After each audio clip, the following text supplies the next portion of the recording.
And in fact, today is hard for me even to do anything. I'm not feeling well today. But when he told me this topic, I said, please come here, not in your house. We'll do it together. Why?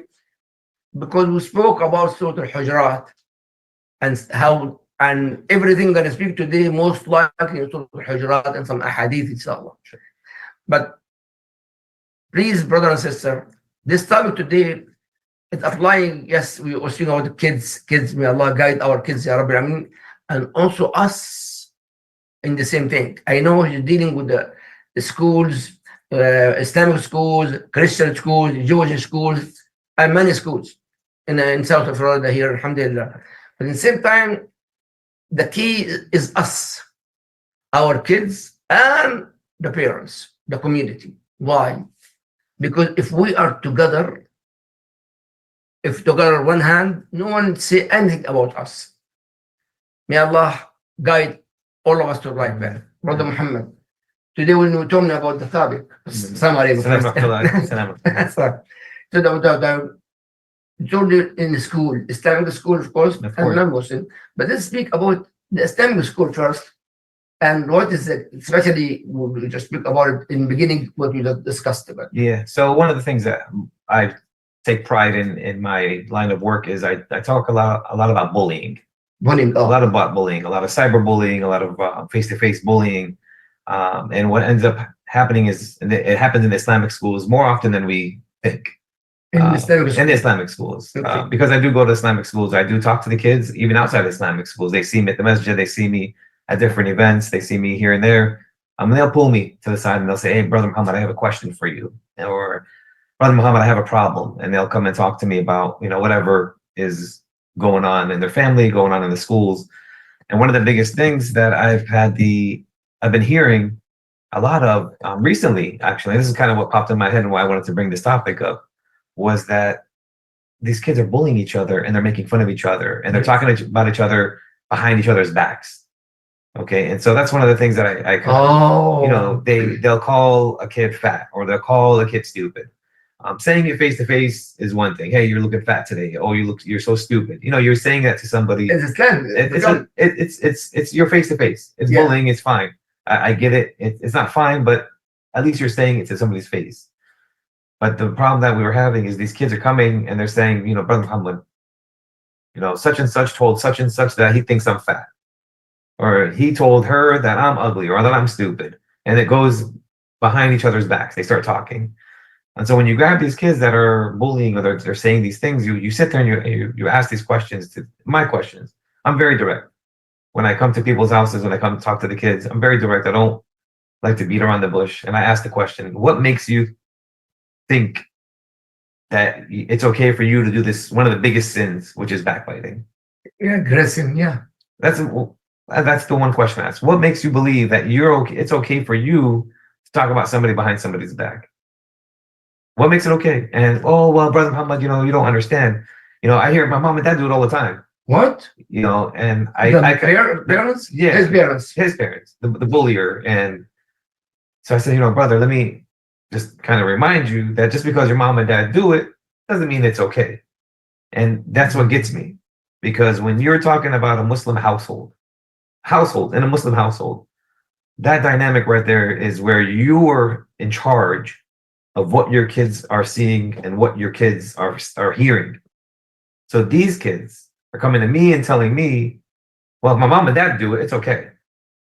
Yeah. I heard my mom and dad saying such and such about him and her, and so it becomes like a circle. You hear your mom and dad doing it, you think it's okay, so you do it, and you're gonna get married and have your own kids, and then you're gonna do it in front of your kids. It becomes a circle.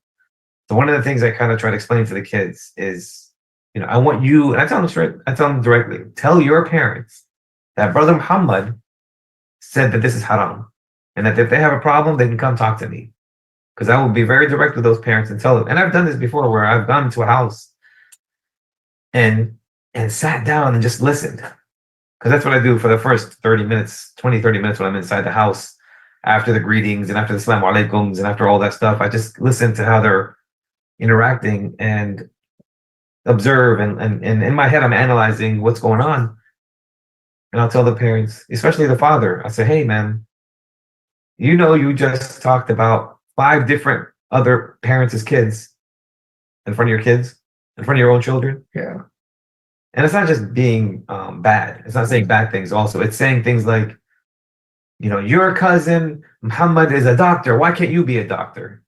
And Oh, it's, you know, your other, you know, cousin Imad, he's a, you know, engineer, and you're not, you're dumb. You're doing, you know, the things that you're hearing these parents, yeah, destroying your child. on You the inside, destroyed, yeah, the inside, that the confidence, the Yes, so yes. you're trash talking about other kids, or you're comparing your kids to other kids, and you're calling your kids Ya stupid, or you're calling your Allah. kids slow, or you're calling your kids like you're making these, you're using these words, and that this is what I said, the power of words, right?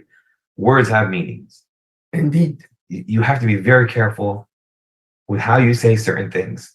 You know, you can't just jump in on a conversation and not know what was previously said before. You have to understand where each kid of yours, because everybody, if you have two or three kids, as a parent, I know our kids are different. One kid has this type of brain, one kid has this type of brain, one kid has this type of personality.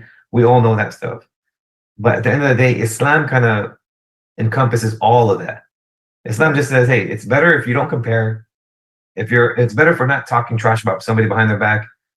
Deal with your own family in an Islamic way. And so when I talk to these kids at school and they say to me, you know, my mom and dad, you know, they were talking about, you know, my cousin, and they said that he's this and that. So if they're doing it, it's okay. And plus, I was just joking. Yeah. Why does everybody have to take everything seriously? And one of the biggest things I take pride in when I go to Islamic schools, the biggest thing I really try to emphasize is that we're one ummah, right?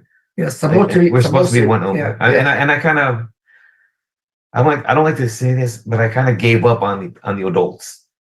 You know, like it's hard to Yeah, really hard. change You're right. the Yeah, adults, and to tell the adults that everything you've been doing for the last 40 years, 50 years, yeah. it's wrong. The way you talk to each other, the way we deal business with each other, the way we talk about each other, it's wrong. So I can't get to the parents. Let me get the kids.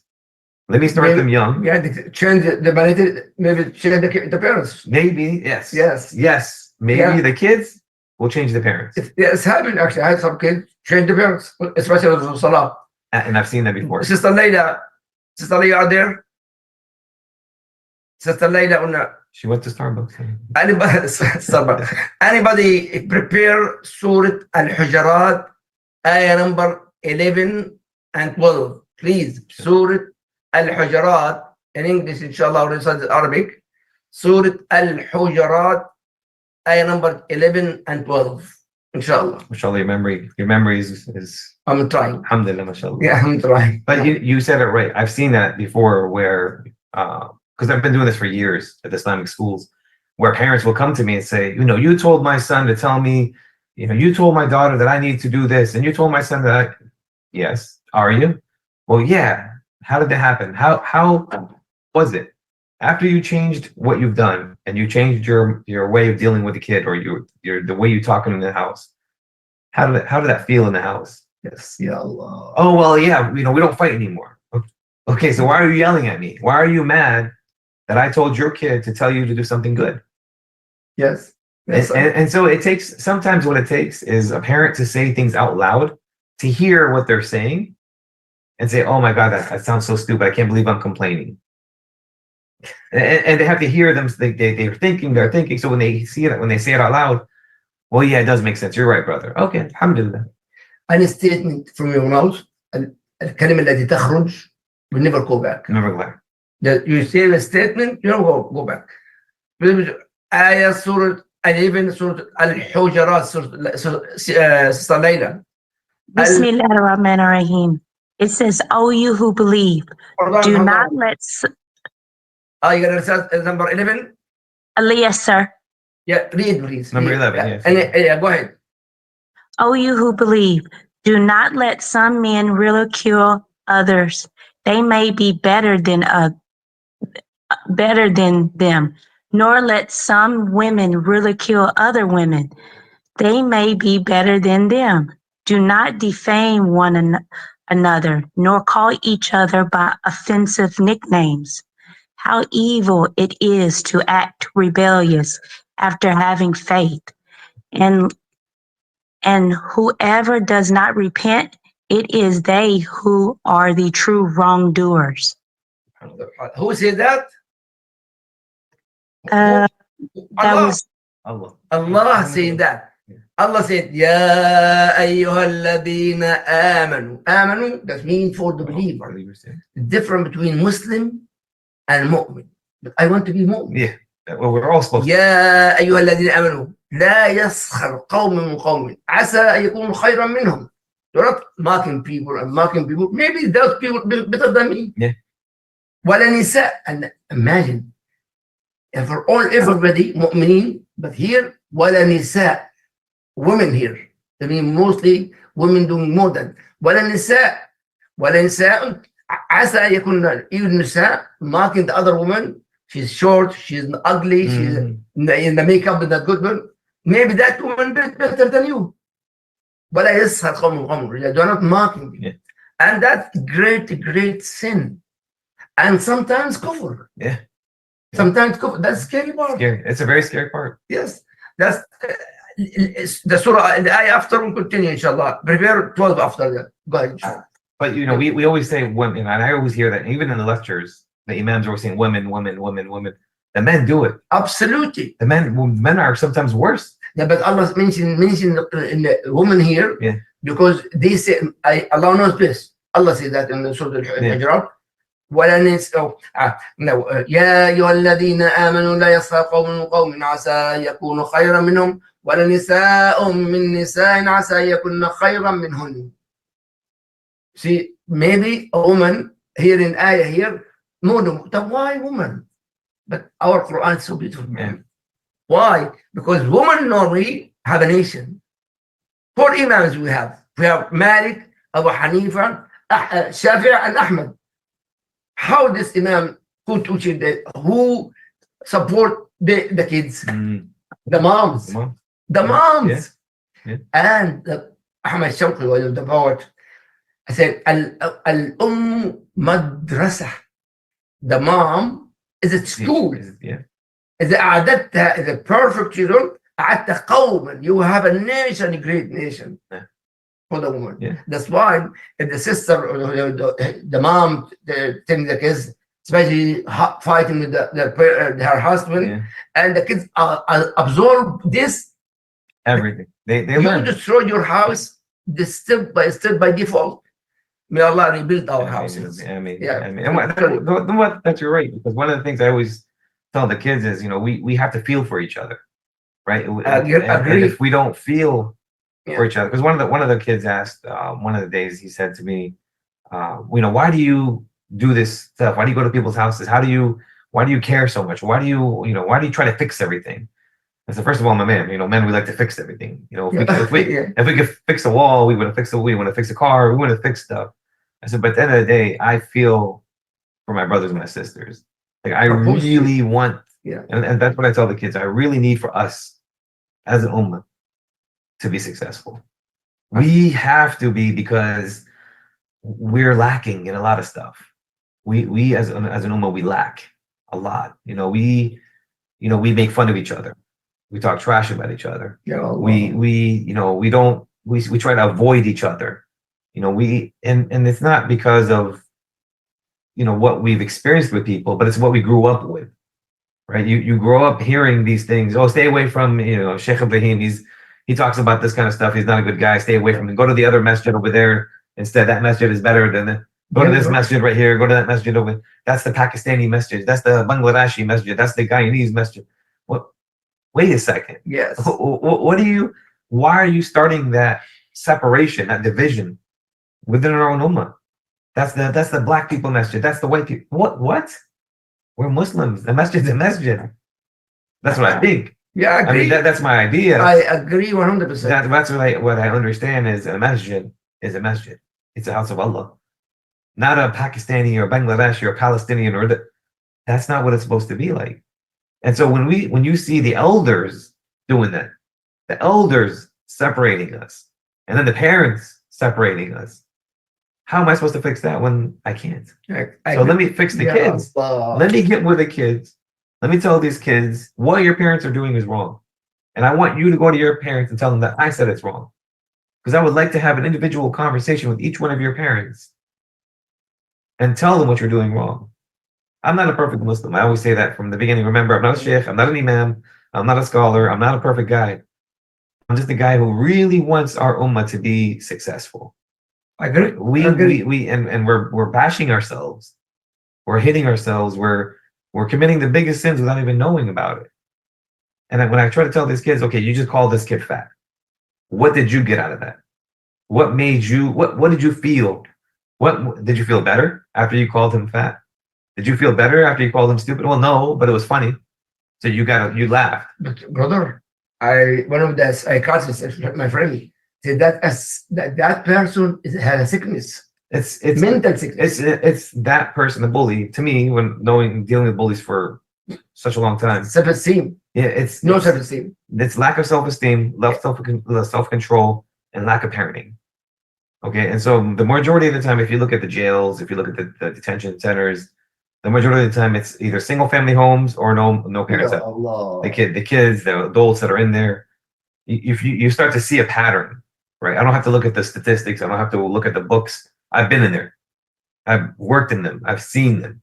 And the majority of these guys, when you talk to them on an individual basis, even the kids, when I was in the juvies, working with juvenile delinquents, the kids, when it's time for parents to come and visit them on the weekends, maybe the mom would show up, never a dad.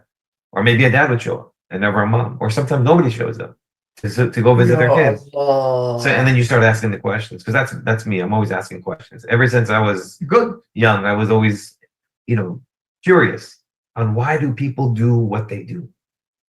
What makes you feel like you can be stronger than somebody else by making fun of somebody? Because real strength takes, if you want to be a real strong, and that's what I tell the kids, you want to be a real strong person, man or woman, you bring somebody up. If you're coming up, if you want to go up in life, you carrying somebody with you, helping them get up, that's strength. That's how you build the ummah. You got a kid who's a genius and a kid who doesn't have maybe, half of that intellect. That kid who's a genius can help that kid become smarter. Correct. I agree. Right? Or that kid who was getting bullied or picked on. I know some people like this, yeah. That's what we're supposed to do, right? That's why Allah, I think, at least in my opinion, that's why I think why Allah gives people specific intellectual abilities. I can't be a doctor, you can't be a doctor, but he could be a doctor, or she could be a doctor. I can't, you can't work in a jail, but I can work in a jail. You can't, there's certain things that I can't do that other people can do. I know a lot of kids, the very brother and sister and son of ours here. I know a lot of kids, the parents wanted to be a doctor or engineer. I want to be this. Yeah. And the kids don't make it. Yeah. 90% I know kids failed. Yeah. And actually I know some kids, they left the school completely. That's very, very scary. Very scary. Why? We have to understand the mentality of the kids. What they discuss for their future. Discuss the future. They have different opinion. I love this. No, I have to be this. This is not, you have to understand the mentality of the kids. I'm glad you said that, because when I was working in the schools, this is a long time ago, I was a guidance counselor talking to the kids, and one of the kids was explaining to me, he said, I want to be in, what did he say? He wants to do air conditioners, fix air conditioners. I said, oh my goodness, that's great. You can make a lot of money. Very good money. You can be your own boss, do your own hours. This is great. His eyes, he lit up. He said, oh really? I said, yeah, man, that's a good position. This is before, I think my son was maybe 2 at the time. I said, no, I wish my kid, if my kid was good with his hands when he gets older, I want to push him in that direction. This is great.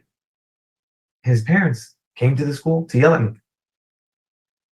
My kid is supposed to be a doctor. Are you saying that my kid is too stupid to be a doctor? Where did you get that from that? Are you saying that HVAC and air conditioner people are stupid? No, I got into a lot of trouble for pushing that kid to do something that he wanted to do. Yeah, I know those kind of people. I know the nationality of those people. Well, no, this is an American school, not a non-Muslim school that I was working at. Oh, non-Muslim school. But that's my ignorance. I thought, hey, HVAC, you can make over $100,000 a year.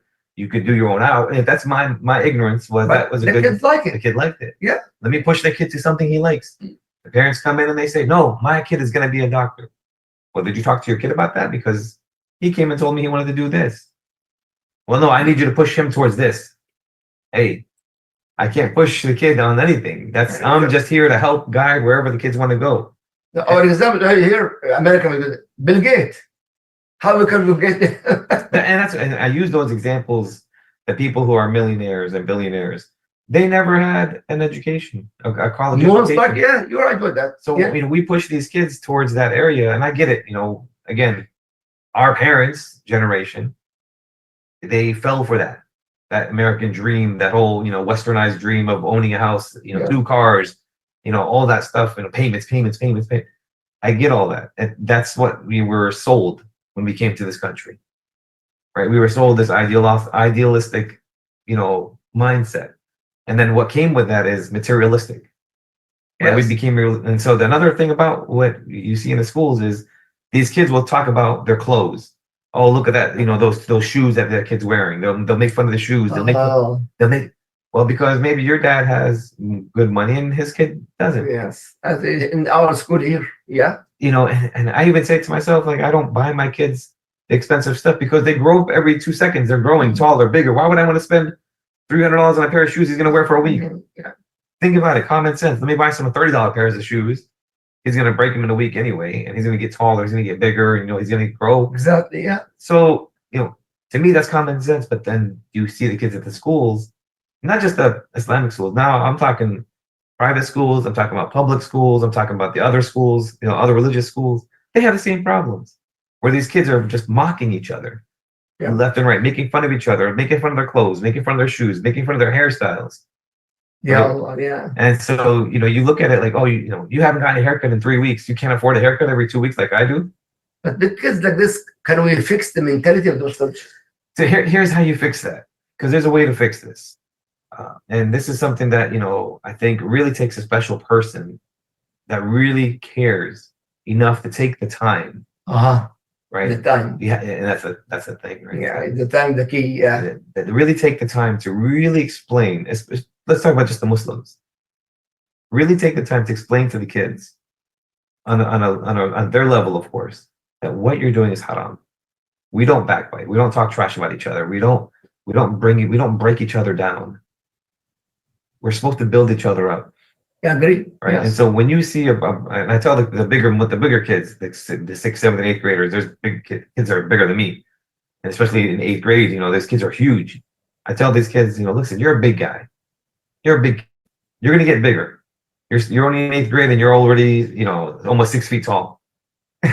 Your job, like if I was him, I said, if I were in your shoes and if I had your size, your mindset, I would put some compassion in my heart.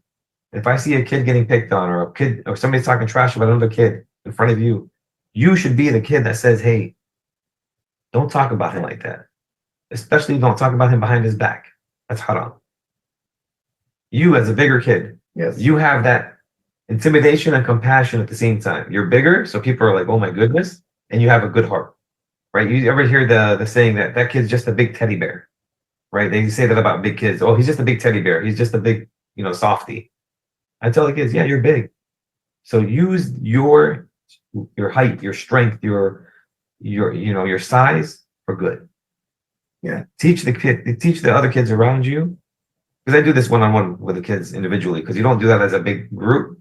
Because if you do it as a big group, the other kids get jealous, or the other kids get, oh, why is he saying that about him but not me? Yeah. They start doing this stuff. So you do it on an individual basis, one by one, and you tell them, look, I see this as your strength. This is your strength. I want you to understand that when you hear Ibrahim and Muhammad talking about, Iyad, about making fun of him, I need you to tell Ibrahim and Muhammad to stop doing that. It's haram. Yeah. And I guarantee you, and I tell the kids, I guarantee you, Ibrahim and Muhammad, after you tell them once or twice, they'll stop doing it. And I tell them, you know how many good deeds you get once you tell them to stop doing it and they actually stop? Yeah. You get the good deeds for doing them stuff. But the key, not only the school, the parents supposed to do that. Yeah. And that's where it goes into, it gets a little bit more difficult, because a lot of the parents are very stuck in their ways. This is why I always say, like, the parents, I can't do too much with them. I've had parents that when I come to the house, they'll listen to me. I'll say, this is what I want you to do for the next couple of days. These are the rules. These are Muhammad's rules. I need you to follow them for the next couple of days. And I'll give all of them my phone number, the kids.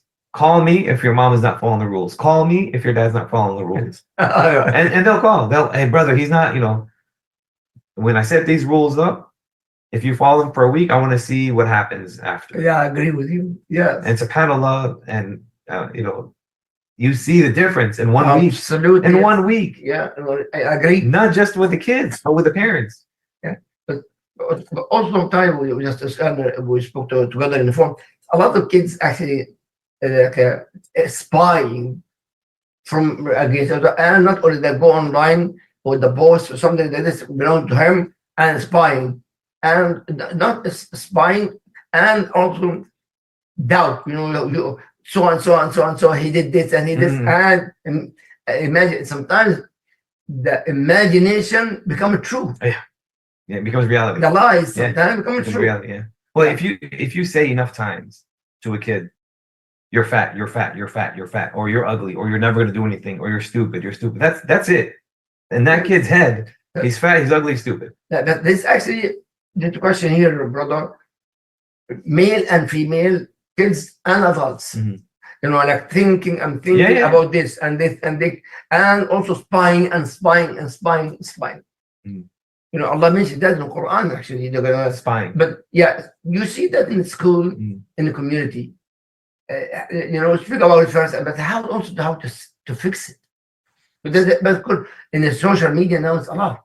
Well, here's the thing about social media, and again, that's also one of my biggest things. You can control what you see and what you post. Yeah, but right? The kids don't. The kids can control to a limit, right? If I have kids, let's say I do, I have kids. I'll tell my kids, we don't post certain things. We don't post about what's going on in our family. We don't post bad about people. We don't go looking for information on people. We don't do that stuff. But the other kids a lot. Other kids will do that, of course. And so this is where you have to start telling your kids, look, we can't control what people are posting. I can't control what you post. You can't control what I post. Fatima can't control what Sabrina posts. Sabrina can't control what, give me another girl's name, Noha posts. We can't control each other's posts. But as a parent, I'm going to tell Fatima, hey, Habibti, do me a favor. Don't post that bad meme that you posted. Or don't post that we're going on a vacation and, we're going to go here and we're going to go there. Because then the other kids are going to see this and say, oh, that's not fair. Fatima gets to go on vacation for 2 weeks. How come we can't? And then you don't know what that person's situation is, where they have no money. I do that with my daughter. Something bought like that, I remove it. Remove it. Yeah. Because there's hasad, there's so much stuff that can happen when people post too much about their lives. And I see it a lot when I see these Muslim families posting everything. Yes. Everything online. And not only that, a lot of people with that envy and magic. Sister, read the ayah number 12 of Surah Al-Hujurat, please. This is very important ayah. Sister Layla, you got it? Not Layla, this is you started before. Subhanallah, I'll read it then. O you who believe, avoid suspicion as much as possible, for suspicion in some cases is a sin, and spy not on each other behind their backs. Would any of you like to eat the flesh of his dead brother? No, you would abhor it, but fear Allah, for Allah is oft returning, most merciful. Ya Allah. Beautiful. In the ending, Ya ayyuha alladhina amanu, not the people. The ayah after that, people. But this, Ya ayyuha alladhina amanu. If we understand the meaning of amanu, Ya ayyuha alladhina amanu, اجتنبوا كثيرا من الظن إن بعض الظن even not doubt, the part of doubt about you, part is a great sin. It's scary, right? Yeah. What if they just says, Allah, do not spying? And now with social media, it's all over the place. Allah said, ولا تجسسوا ولا يغتب بعضكم بعض. Do not biting and biting and biting. Yeah. And in the end, واتقوا الله, fear Allah. Yeah, fear Allah. So, brother, it's very important to fear Allah about this kind of stuff. Yeah. We have to Absolutely. fix my household, myself, Yeah. Fix yourself. to fix my household, but and then to fix the community. Yeah. There's no way to have a problem and complain about the community. You can't do that. That's You know, that's a hypocrite. Indeed, That's that very big. nifaq, hypocrisy. Yeah. Agree. And you know, before all this, before the bullying and the cyberbullying and all the stuff that people are posting now, when social media came out, in law enforcement, we would go to people's homes, or we would go to people. We would make we would have seminars or lectures to the Yes, people and yes, say, "Hey, yes. listen, do me a favor, do us all a favor." Just in law enforcement, it has nothing to do with Islam, nothing to do with Deen. In law enforcement, we talk about don't post where you're going, don't post your address, don't post your work hours, don't post where you work. Only because for us in law enforcement, we're saying if you post about your vacation and your home address and where you're going, everybody's seeing that on social media. They're gonna say, "Oh, this person Muhammad is going to Texas for 2 weeks. That means his house is empty for 2 weeks." So then our robbers, there's criminals out there that look at that stuff and say, "Okay, his house is gonna be empty for 2 weeks. He works as a whatever he does, so he doesn't have a lot of money, which probably means he doesn't have security system in his house. We can go break in and take whatever we want." So we explained before all this. This is years ago when Facebook was still on top of all these other social media platforms. We would tell people, please don't post where you're going. Please don't let people know you're on vacation, because there are criminals out there that Waiting for this. waiting, and they're looking and they're clicking and they're saying, okay, these are the addresses next to my house or in my neighborhood. I can go here, and look at and see who's home, not home. Ya Allah. And we can go in there and take whatever we want. So, and this was way before. You're talking, I don't know, 10 years ago. We would do these talks to these people, say, please don't post. And now I'm telling kids, please don't post about whatever you're doing, about wherever you're going, about your parents, about what your parents bought you. Don't post that stuff, because there's kids out there that don't have what you have, and they want what you have. Yeah. We had a talk a couple weeks ago in my own family, my own house. We said, there's that guy who's walking, who sees a guy riding a bike, saying, "I wish I had that bike." We have a guy who's riding that bike, sees somebody driving the car, says, "Oh my God, I wish I had that car." We see a guy who's driving the car, sees a guy who's driving a truck. "Oh, I wish I had a truck." So we always say, I wish I would. Nobody says, "Oh, mashallah, that's a nice bike he's riding," or "Oh, mashallah, that's a nice car he's driving." In fact, you just mentioned Texas. One of the kids actually, he finished high school, and father, he gave me a beautiful car. Actually, the car was the expensive car, and he posted online. And then what happened? Car accident. Car accident, and he died. Oh, He died with the accident. Just he graduated high school and got the car, and online. You know what? The envy. yeah, envy. It's really big. It's really big. It's real. Rasulullah sallallahu alaihi wasallam, "Inna al-ayna haqq." The eye is true. Yeah. And the actually scientifically, actually, there's some rays come to the things to break them down. It happened in the time of Rasulullah. The Sahaba, very handsome and white, and mostly they are dark, like my skin, and they're dark, not like American people here. Yeah. But it's completely like a white. And one of the Sahaba, the companion of Rasulullah, he looked, and he didn't say mashallah. I say, he is pure white in the desert, and become paralyzed completely in the spot. Paralyzed completely, can't move.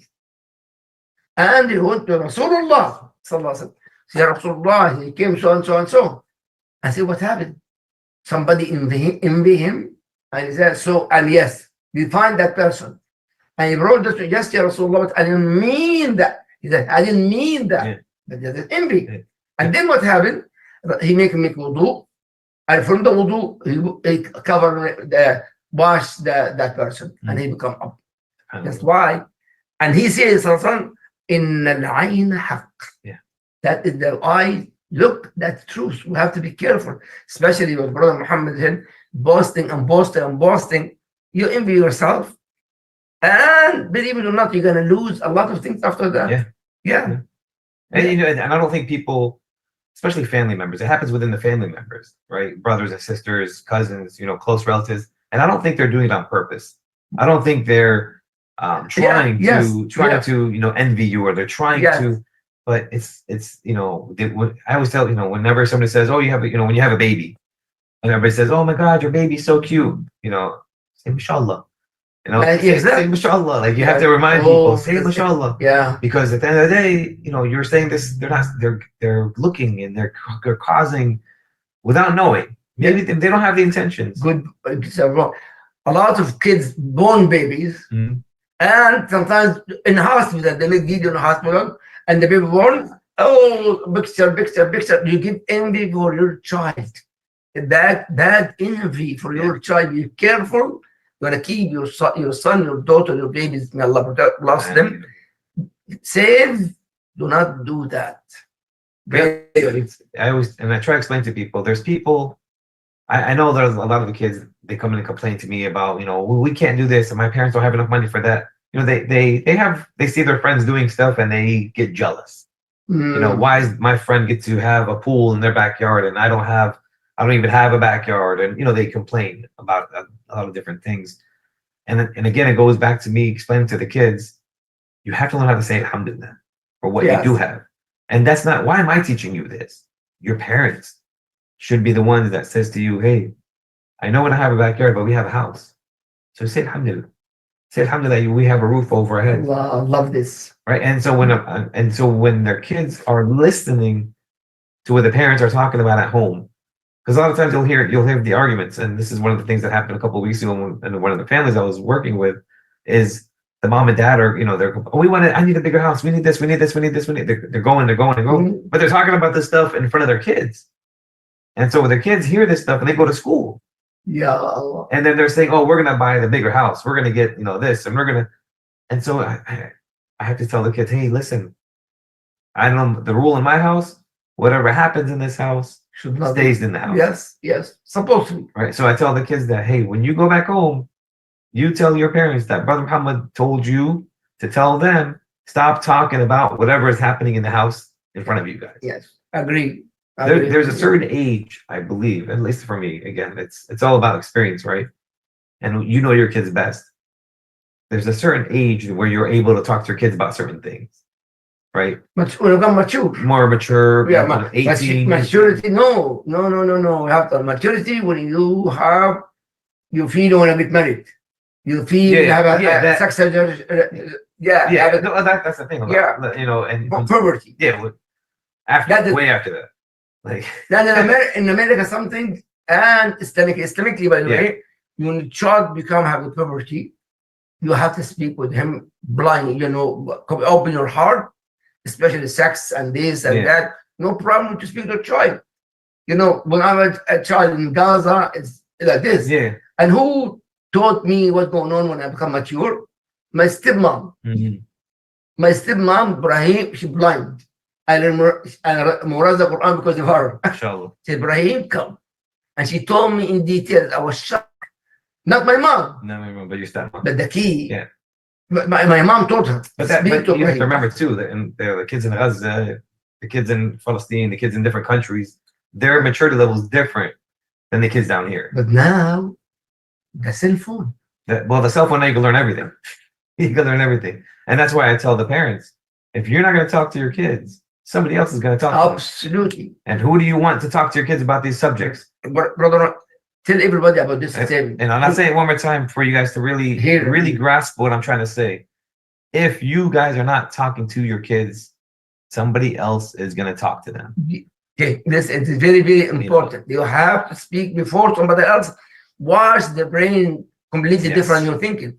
Absolutely. Yeah. And I've noticed that a lot where, and not in just Islamic schools, but also the public schools, when I sit down with kids, I do groups. I just walk into schools and we talk to the kids. And the stuff that they spew, the stuff that they talk about, it doesn't make no sense whatsoever, but they're all saying the same thing about one subject. And I'm not gonna really, open the subject up, but the stuff that they're talking about, and I ask them, who taught you this? Yeah, wow. Who explained this to you guys in this way? Because this is not true. A lot of times they come, because if you're in uniform or whatever. Well, I heard that we don't have to do, I don't have to talk to anybody from law enforcement if I don't want to. I can, do whatever I want. Well, who told you this? Online. And they'll say, "Oh, I saw that on Instagram. Or I saw that on TikTok, or I saw that." Well, let me explain to you the real truth. Yeah. And so I'll sit down and explain to them, listen, this is what really happens if you meet a law enforcement officer, or if you get pulled over for a speeding. You committed a crime. You've done something wrong. This is how it works. So whatever you saw online is not true. And do me a favor, and I tell them all the time, do me a favor, talk to your parents. Show your parents that video that you saw. So if your mom and dad can really explain to you that that's true or not true. Yeah. And I think what happens with our own community, our kids, is a lot of times what happens is, and this is when I talk to the 8th graders, a lot of times I talk to the 8th graders that are going to high school. Because the majority of the kids that are in Islamic school from kindergarten to 8th, they don't go to high school Islamic, they go to public schools. So I explain to them, you're going to hear a lot of stuff. You're going to see a lot of stuff. You're going to be pushed to do a lot of things, and people are going to be really mean, and they're going to be very rude and disrespectful. I say, in the Islamic school, you guys are in a bubble. Yeah, you're right. You're in this bubble that people care about you, right? The teachers care about you. It's all about the dean. We push you guys to strive for the best. We care. We love you guys. You're our brothers and sisters. We got to make sure that you guys are successful. When you go to the high school, you're going to be one kid out of thousands of kids. Yeah. Right. And in the school system, unfortunately, if you do something wrong once or twice, we got to get that kid out of here. We got to put them in an alternative education. We got to, we don't care. We got to push them out because we only want the average or great kids. Yeah. In these schools. The university too. In the university, same way. Yeah, same things. Because they don't care about you. Exactly. You become a number. In those. A number. You're right. And which one is achieving the GPA? Yes. And it's a number. Yeah, the number. Yeah. The class sizes are. It's all numbers. It's all about numbers. So I got and I seen it firsthand. I used to be a guidance counselor. I used to work in the schools. I've studied this stuff for a long time, and I've seen it where we let a lot of kids slide through the cracks. That we don't care too much about the rough kids and what bad kids. You do something wrong, we're gonna push you out. So I tell the 8th graders in the Islamic schools, be ready. Be ready that when you go to these public schools, be ready that they're not gonna care about you like these teachers and their parents over here that care, because those teachers are parents of the kids that go to that same school with you. So they want to make sure that you guys are good in Islamic schools. But out there, it's a different beast. I tell them. And so what ends up happening is kind of the 9th graders, the 10th graders that I was talking to when they were 8th graders, 7th graders, they'll see me at the masjids, at the events, say, brother, you're right. All they do is talk trash about each other. All they do is bully each other. All they do is make fun of each other. All they do is want to fight each other. So what do you do, sister? She said, I stay away from everybody. Yeah. I stay away from everybody. I said, do you go and talk to your mom and your dad? She says, yeah. Yeah, I talk to my mom and dad all the time. I tell them, listen, brother Muhammad told me to tell you guys what's going on in school, and I'm going to tell you. And I get excited because a lot of times we think our kids don't listen. They listen. They absorb. They absorb. Yeah. And subhanAllah, you're talking about 5 years down the road, 6 years. These kids still remember what I've said. Yeah, subhanAllah. And I don't remember them. Because you get old, you forget. Yeah, but they remember. The key actually now public school is a disaster. It's a disaster. And let me tell you about the public schools, and I'll kind of say this to everybody out here to make sure sure you guys understand. The public school system is a mess. Here. It's a mess. It's not what we're built for. Right. And so when I talk to the kids about the public school systems, I always have to remind them that we're Muslims. Okay, and the inside, we have to always remember that we're Muslims. We don't do what they're doing over there in the school. We don't talk about the stuff that we're talking about over there. You focus on your math, science, and your studies, and you get out. You get out. We're not here to make friends. We're not here to gossip and to talk trash and to get onto all that unimportant stuff. A lot of times you'll notice too, after high school, I explain to the kids, when you go to college, you'll see it changes a little bit. The people that go to college want to go to college. They're there for a specific reason. Yeah. So they're not there to mingle. They're not there to to be buddies. They're not there to be friends. So you don't see a lot of the bullying. You don't see any of that kind of stuff out there, most of the time. But when you get into your grad levels, or the graduate classes, the higher levels, after your AA, after your BA, that's when you start to see people's minds start to change. So what I try to tell the kids is, as Muslims, we got to mature faster. We got to grow up quicker. Yes, I know they're supposed to. Yeah, we have to grow up quicker. And when you're in the public schools, if you're at the same level as the other 14-year-olds, 15-year-olds, 16-year-olds, you're going to keep growing as they grow. But if you mature yourself quicker and understand that you're a Muslim, on the inside you're a Muslim, that I don't have time for the hacky fadi, for the back talking, for all that trash, and you just focus on your school, your studies, and your deen, you will elevate yourself so high and so fast that the school starts to take notice. And what happens when the school takes notice of a kid? They will push every resource to help you. Yes, I agree. Because they want that number. Yeah, in university, same thing. When I came to America, I have no money.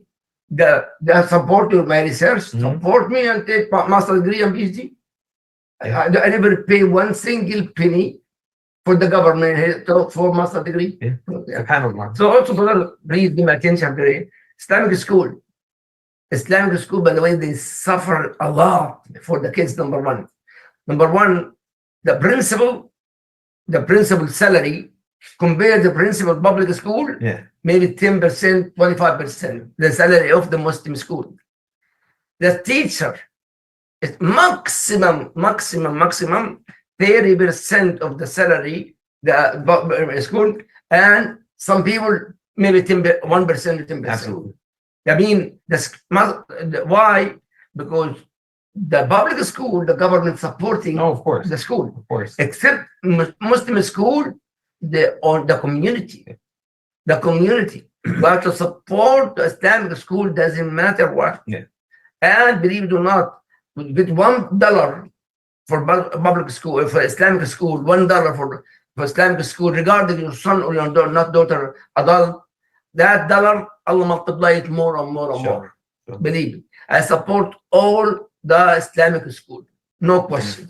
Absolutely. And you have to really kind of understand that in the public school systems, they're not going to care about you even if you're successful. They're not going to give you the money because you're successful. They're going to give it to you because they want your number absolutely up there. Yeah, absolutely. We push our kids because we love them, we care about them, and it's the Islamic way to do things. We want to push our kids and guide our kids up. Yes. For them, it's okay, this guy's successful. I want him to be under my, care, so I can say I did this. Yes, agree. It's like a flex. It's I did this. I helped that kid get up there. And so what I try to explain to the kids, 8th graders, 9th graders, 10th graders, and 11th graders, and 12, go on websites, find different websites, scholarships.com. Scholarships.com. Go on there and check out some scholarships. See what you're good for, what you can get. Money. There's money all over the place for colleges. There's money all over the place for schools. Scholarships.com. You don't have, as a guy, people think guidance counselors are supposed to they're supposed to tell you these things, but they get stuck doing schedules and disciplinary stuff. It's too many things. In Islamic schools, they don't have the guidance counselors. They don't have some of them do, but the ones here, we don't have. Yeah, exactly. That's why I go to the schools and I do that. There's no money. That's why I go. Yeah. And I said, let me help. And let me explain to these kids what they can do and how they can get some money, especially when they're 8th graders, because I tell the 8th graders all the time, you have 4 years, 9th, 10th, 11th, and 12th. You have 4 years. You can get your community service hours. Yes. You can start working in different fields. You can start doing different things in those 4 years. It used to be when you go to college, you can figure it out. Go to college for 2 years, then you can figure out what you want to do. That's what it used to be. Way back in the day, in the 90s and the early 2000s, go to college for 2 years, take some classes, think of whatever you want to do, and then you can take your 4-year degree and get a BA in something. Now, you have to start in 9th grade. Your mindset, and I tell the kids, your mindset has to change as if you're already graduating. Because he is mature. You're mature. He's mature, yeah. And I tell the girls the same thing. I tell the boys the same thing. Start talking to your parents. Tell them. Start talking to your kids. about future goals. Hold on, really important. You just, what about the parents? Supposed to But that's where it is, right? Yes, Here, right? not only Not only the kids, but Yeah. also the parents. As parents are. if not hold on, sorry, Go it's ahead. very important. Yeah. If the kids not asking the parents, what's Then the parents have to ask the kids. exactly? The parents have to sit down at dinner, or sit down after you pray salah together. You know, while you're still in full, while you're still in sujood, and you're still, making your dua. You have your son or you have your daughter behind you. Where's your goals? What do you want to do with yourself? As a parent, I will tell you, I think that you should do this, but what do you think? I see your strength as being, you're good at putting things together, you're good at fixing things. Maybe you're going to be good at electrical engineering. My daughter, or, you tell your daughter, I see you as, you like medicine, you like science. I see you as a doctor. What kind of doctor would you like to be when you grow up? And you have that conversation with them little by little. You don't have it all at one time. Little by little. Shway, I keep saying shway. In our masjid here, I don't mention name, but the one I go next to the house. Every day, I see youth, high school kids, they come alone. Yeah. Not with the parents, by the way. And they pray with us. Yeah. And then after that, in the weekend, more kids come. Inshallah. And after we salah, they go in the corner and they open one of the books and read it together. I've seen that. Yeah, I've seen that. That is out here. Yeah. That's why, brother and sister, very important. You encourage your kids to go to the masjid, especially Salat al-Fajr. Why Salat al-Fajr here? Why? Of course, it's the farida for men, for male. But the key here, he will go more fresh and he will be more smart and intelligent. Yeah. There's a saying, the early bird catches the worm. Oh, I love that. I'll say it again. So when you have that saying, the early bird catches the worm, and you tell people go to Fajr to pray Fajr, while we're up at 5 o'clock in the morning praying, and everybody else in the whole world is sleeping, and we're already caught up to our work. We already did our stuff. We already took our showers. We already got shaved up. We got driving to work. We're already getting things done early. Yeah, while everybody else is still waking up, we're already halfway done. I honestly, when I see the masjid, only one line in the masjid, my heart broke. It's very sad. Normally, we say that here, and we live 20 minutes, 30 minutes from masjid. That's different, at least home. But when I go to the Islamic countries and I see every morning, I see the same. No, I see the same thing when I went to Amman, except Gaza. Except Gaza, my city. May Allah give peace and protection. Every salah, the masjid is full. Yeah, they prepare themselves to die. Yeah, of course. Why? Yeah. Sorry, brother. I apologize. Okay, we have 4 minutes left. And sorry for the sister Laila if you are there. The question, inshallah, brother Muhammad here. For any question, any su'al, any question.